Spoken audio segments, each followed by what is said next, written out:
Welcome to the Yoga Sissel yoga videos for pregnancy. Hi guys, and thank you for joining me for this Yoga Sissel video. So if you've been following my videos for a while, you might notice something's changed.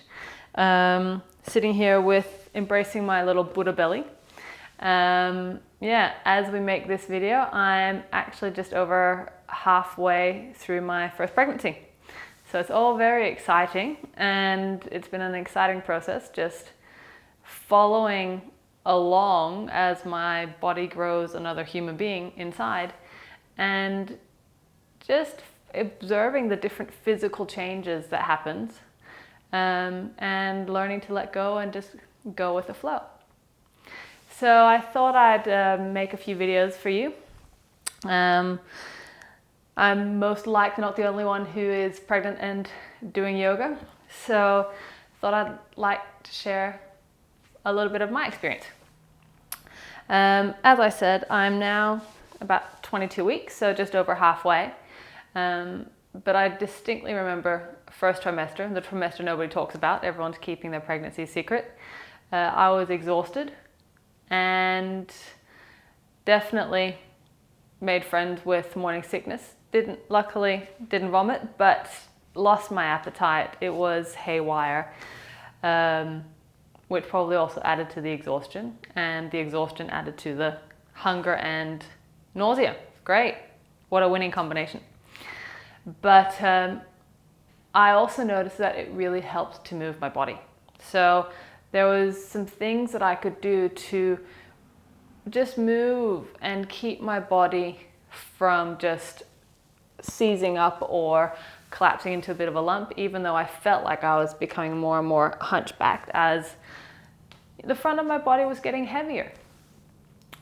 And I also noticed a lot of things beginning to shift and tweak around my hips and my pelvis.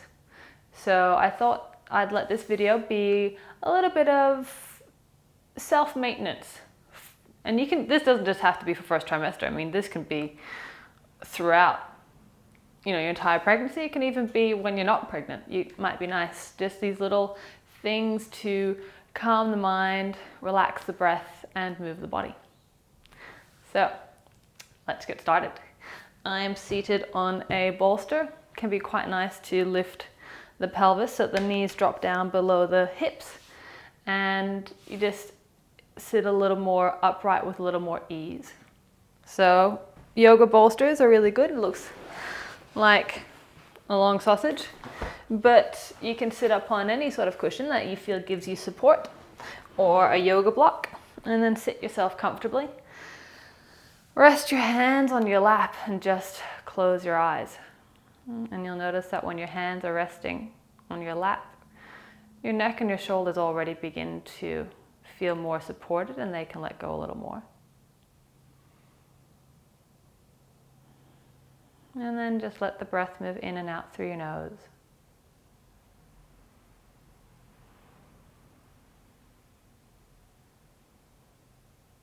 As you breathe in, letting the breath travel all the way down towards your pelvis, down towards that human being growing inside.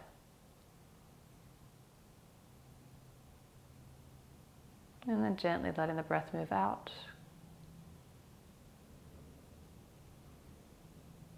It's almost like each inhalation is a little hello to the baby growing inside as the breath moves in deep. And as you slowly relax and let go, the breath moves out. Nothing is forced, just going with the flow.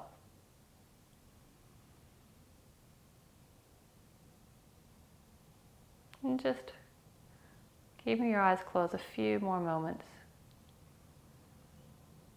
Sitting with this breath, there's nothing you have to do. You just have to breathe. And just like the body knows how to grow another human being without any instruction manual, your body knows how to breathe.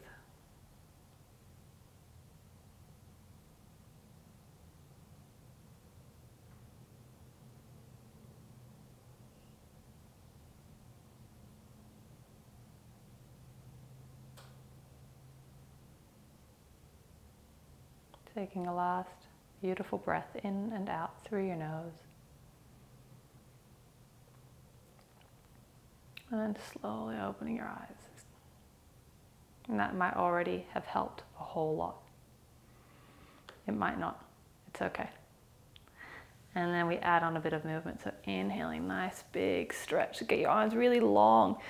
Lift your arms as high as you can. Just maybe feeling a few creaks and cracks in the shoulders. And then bring your hands down. And again, you can do this sitting or you can do it standing. Inhaling, nice big sweeping salute. The in breath takes your arms up. And out breath takes your hands down. You can bring the palms together, or if you feel you need a little bit more help with grounding your energy, inhaling the hands up. And keep the palms open and gently press down, as if you're helping the energy all around the body to just calm down, settle, and ground. One last time, inhaling your hands all the way up. And then letting your left wrist hold your right hand. You can maybe make a mudra, index finger and thumb together. And then lift up, making the right side a little longer.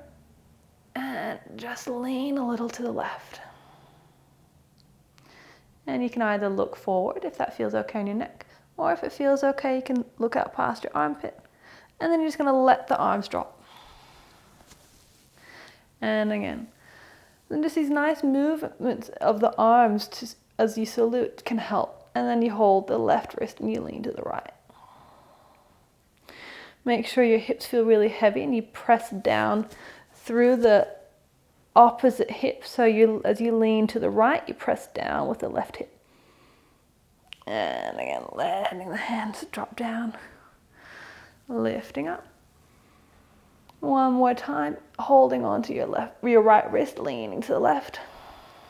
Now try and push your rib cage in the direction you're leaning away from. And let the arms come down. Last time, inhaling up.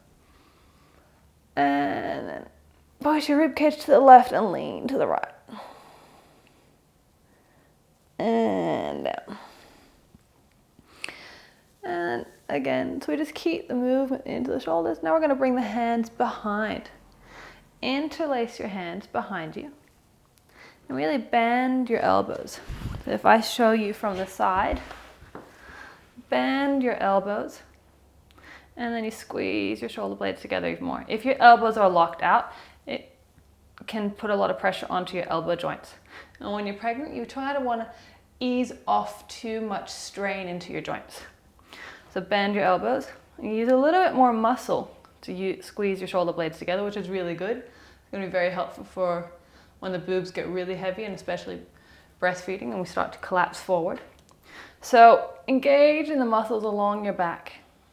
And then maybe if you're sitting on a cushion, you might dig the knuckles into the cushion, lift your chest up. If you're off the cushion, let me show you if I turn all the way around. You might even be able to slide your knuckles down towards the floor. Open the chest, keeping your elbows bent. And as you have your hands together, see how my wrists are completely together. So you've got one closed fist. And then I'm trying to pull my upper arms apart. And that really helps to open across the chest. And then release. So let your hands come all the way up. And bring the hands down. You return to where we started. One more time. This is reaching your hands all the way up. And then this time, interlace your palms, your fingers, and press your hands up. So again, let your pelvis be really heavy so your hips stay still. And you just inhale, lengthen up. And as you exhale, twist to the right. You're just trying to twist at the top part of your spine. And then inhale back to center. Lifting up and twist to the right.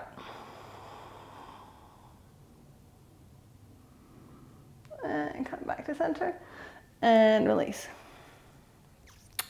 Interlace your hands behind. If you can remember which little finger you had on top, can you now put the other little finger on top? So it's going to feel slightly more uncomfortable in the grip. Again, bending the elbows, open across the chest. And then inhaling, look towards your right shoulder. And exhale, twisting just ever so gently, releasing any tension in the neck. Inhale to move, turning your gaze to the left. And exhale, twist gently. Inhale back through center. One more time to the right. Exhale to twist. And inhale back to the left. And exhale to twist. And come back to center. If you can, still holding on behind. Inhaling, lift up and push your chin forward so you feel the whole front of your throat getting stretched. This is really good for stretching your vagus nerve and might be helpful for releasing sensations of nausea. And then inhale to tuck your chin and you try to pull the head back. Ideally trying to make as many double chins as possible. Doesn't look sexy, doesn't matter. So this is gentle compression of the vagus nerve. Inhale, jut your chin forward, look up. Stretch the front of your throat. As if you're trying to reach your forehead and your chin as high as you can. And then bring the tucking the chin and pulling the head back. And then we finally release. Well done. Lifting up. Bring the hands down through the middle. And one more time. Lifting up. And then interlacing hands, remembering with the other little finger in front, press the palms up. And then inhaling, lift up long, turn to the right, or to the left, and twist. And then inhaling, back through center. Get really long, keep the ribs in, and exhaling to the right. And come back through center. And stretch your arms out wide. Good. And making a few circles with the shoulders, releasing that tension. And then from here, walking your hands out in front. And just relaxing a little. Might like to sway from side to side. This can feel really good on your lower back. If you need to, stay up high on the hands. Just swaying from side to side.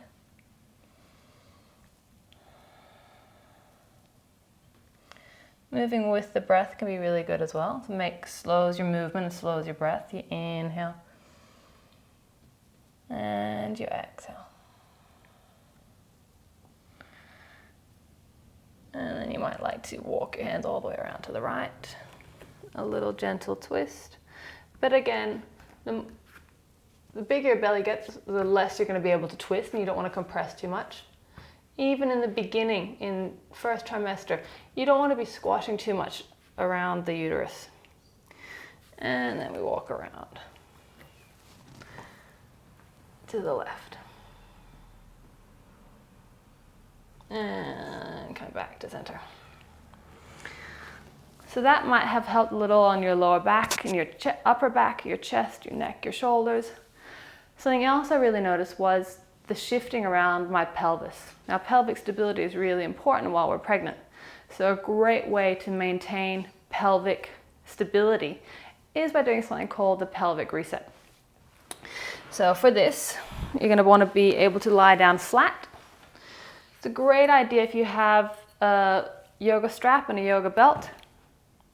Block. Baby brain. If you don't have a yoga strap, that's fine. You can use a normal belt. You can use the tie from your, what's it called? Dressing gown.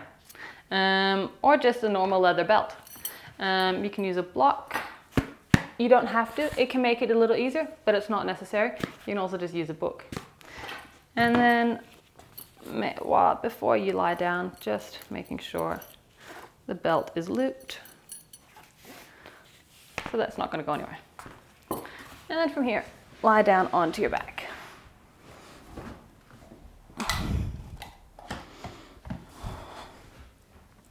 So to begin with, stretch your legs out long, and then you start with one leg, of course. If you know you have one hip that feels a little somehow more niggling than the other, then start with that. Otherwise, you can just start with the right. Hands around the front of your shin, relax your feet. And then it's a resistance exercise. So you push and pull at the same time. Push your thigh into your hands. You're trying to push your thigh forward, but your hands are trying to pull in. Just letting the breath relax, be soft. And you do this for about 10 seconds. The second part is simply a pulling action. So you bring the knee into your chest. And again, as your belly gets bigger, you might need to have your knee, bring your knee a little out wider. But in general, your hips might, even if you don't have a big belly, it might feel good bringing your knee more towards your armpit than your chest. So just make sure that you do what feels good on your hip. Again, about 10 seconds, and then we repeat. So push the thigh forward. So you're trying to push your thigh into the hands, and that wakes up. I'm trying to wake up the gluteus, the muscles of your buttocks, the glute max. And then again, bring the knee in. And you do this 3 times in total. Each time you might notice that your knee can come a little closer.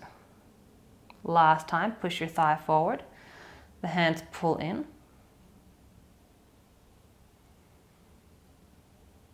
And then your hands pull in as you relax the pushing effort. You might also see in the video that my knee seems to come a little closer as we finish round 3. And then I relax my right leg. Do the same thing with the left or with the other leg.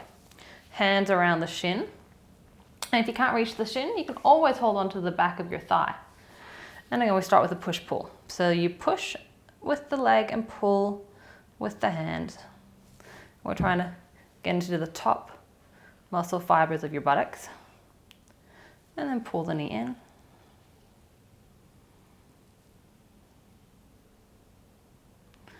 And round 2, push forward.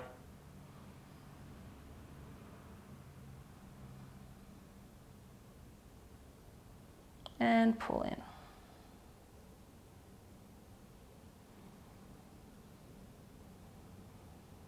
And last time, push forward.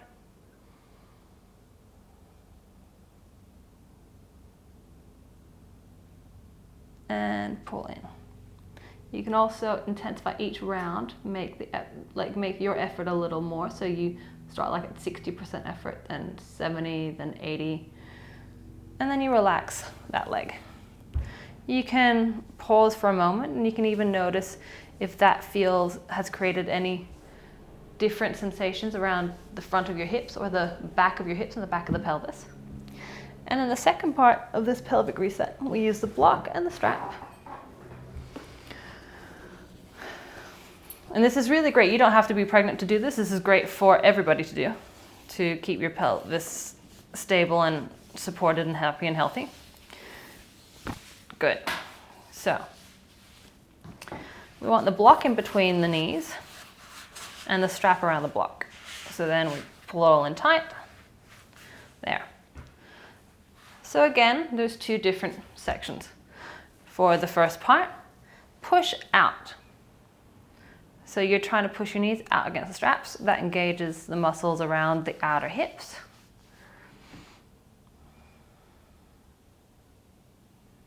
Again, it's a 10-second hold, and then you do the opposite. You squeeze the block. Now, if you don't have a block or a strap, you just have your feet wide and you press your knees together. It's that simple. And then again, pull apart. And if you don't have the strap, you can always bring your knees in a little, so you've got your hands on the outside of your knees and you're pushing out against the resistance of your hands. It can be a little harder because we don't have that much upper body strength compared to the leg strength. And then the second round, squeeze the knees. This creates space around your sacroiliac joint. And last time, pull the knees apart. This tries to knit, engage the muscles that knit together around your sacroiliac joint. And last, squeeze of the knees. Might like to give it a little more, especially if you notice something feels like it's about to pop or shift. You might notice a pop or a click, and that's okay. That's things being realigned. And then release. And from here, placing your block and your strap to one side. And again, just pause for a moment. Let your legs relax out straight on the floor. Just notice what it feels like around the hips. Some people already comment that they can feel like things have loosened. And getting up from here is really key. And in general, getting up when we're pregnant is really key. So great rule of thumb is get into the habit of rolling onto your left side. Bring my mic with me. And then push yourself up using your hands. And then get up and come onto the knees, then get up one foot in front of the other. So once you're standing, you might like to just take a walk up and down your mat. You might notice it can feel a little different, especially if you've previously experienced lower back pains or hip niggles or even in the knees. Sometimes even the shoulder, one shoulder can be tight as a result of what's happened in the pelvis. So this might already feel like something has changed. You might not be able to put your finger on it, but that's okay. So what we've just done is reset the pelvis, so the pelvis is now straight. And a great way to help maintain that support and stability around the pelvis is doing something called a staggered squat. Now I'll first demonstrate without using the strap, and then I'll demonstrate with the strap, just to show that you can do it with or without the strap. So you'll want your feet about hip distance or maybe even a little wider, and as we grow, we're gonna probably want more stability by taking the feet a little wider still. And then since we started with the right leg lying down, I'll start with the right leg again standing up. So I have my right foot forward, and there's the back foot, my left toe, big toe is lining up approximately with the right heel. So you'll see from the side. And then from here, you squat down. So the bum goes back, the chest leans a little forward, and then you use your buttocks to push you up.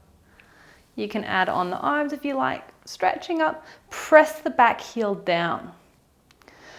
And again, you squat down like you're tying your shoelaces.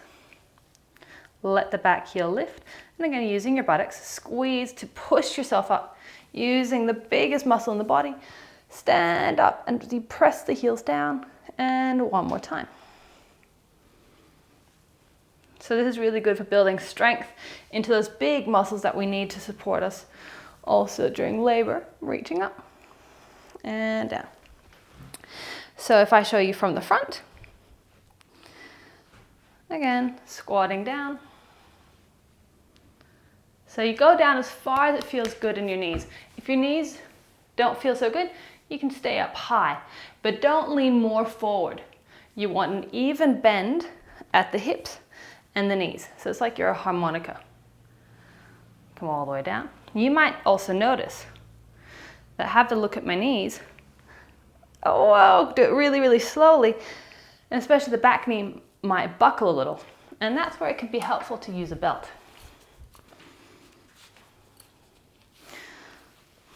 So putting the strap around my knees. Again, so that I've got that space. And then I have to keep pressing my knees out against the strap. So I keep the strap nice and tight. And that really helps to engage these outer hip muscles. Coming down.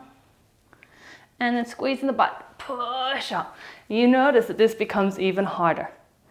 One more time. So I showed you 3 from the side and 3 from the front. Whoa. Good. So, starting with my left foot forward from the side, heel to toe alignment. This is what it looks like from the side with a strap. So I might stretch my hands up. Getting really long, I like this lengthening in the body from the heel to the fingertips. And then pressing the knees out, I squat down and coming up. So I can already feel that I need a little bit more space for my belly. So I'm gonna take my feet a little wider. And again, squatting down, whoa. And squeezing the butt, push up. And down. Nice and slow.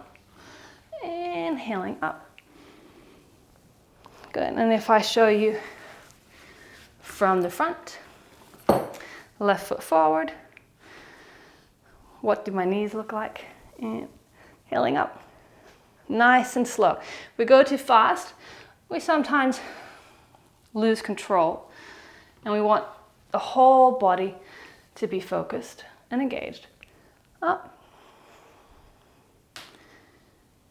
Nice and slow down.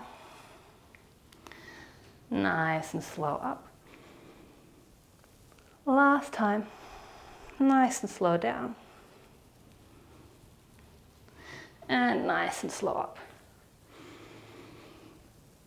Good. So you might feel that. So that I did 6 on either side. So you can do anywhere between 5 and 10 on a daily level, as a daily practice. It doesn't take very long, and you'll notice that you're going to feel a lot more supported in the bottom half of your body, which is going to be really good as we get heavier and heavier and heavier.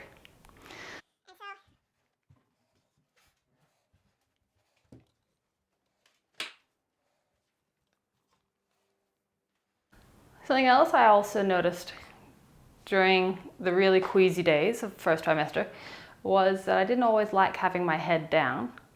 So sometimes I'd just do a few downward facing dogs, but with the help of a chair. That way you don't have to bend as far forward, but you still get a bit of that release from the back of the body. So you can either use the seat of the chair and step back, and you just press the hand down into the seat. You try to press the palms flat, and then bring your ears in between your head. And your knees can be as bent as they need to be. If you feel really tight in the back of the legs, you bend the knees a lot.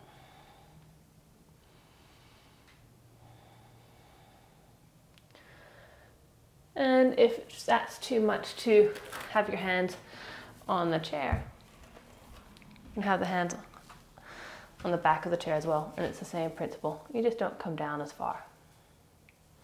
And it can just feel really nice. Sometimes I'll swing my hips from side to side. Anything really to just get a little bit of movement in my body so I didn't feel so stuck or out of control, I guess, which is one of the things we have to get our head around. That this, I think, is the first step of losing total control of your life, because there is another human being about to enter it that will forever need you. And then there's the last thing. It can be really nice all throughout pregnancy to get your legs up. You can have them up against the wall. For a long time, I'd lie on the floor in the kitchen and I'd put my legs up on the chair. So, very, very simply, especially during first trimester, it's fairly easy to just lie down on your back and just put your feet up like this. And you'll feel the back of your hips rest on the floor, your legs up, your calves supported on the seat of the chair. And this can also elicit I don't even know if that's the right word. Create a really nice relaxation response. Again, you feel completely supported. And if you need your hips, if you'd like your hips a little higher, you can use the cushion or the bolster. And you can rest a little higher, but again, depending on how you feel, that can bring more that elevation of the pelvis Might feel like you get more blood to your head, but it can also be really good for taking the pressure off the bladder. So we need to urinate a little bit more when we're pregnant, especially as things get heavier and heavier and sink down. So this can also be really helpful to just take the pressure off. But you see how you go. It's always going to be super, super individual. So you just try, and if something feels good, great. If something doesn't feel good, don't do it. And you can lie here for however long you like. Sometimes it's 2 minutes, sometimes it's 10 minutes. You can also have another cushion up on the chair, and your legs can be even higher. But again, give yourself as much support as you can. And again, bring yourself upright. It's not bad to roll to the right side, but just get into the habit of rolling to the left if you can. And then just come back up. And especially once you've been lying down like that, just take a moment before you come all the way up to standing. So you just let yourself sort of acclimatize halfway. It can even feel nice to just lie on your side a little bit with your legs off the chair.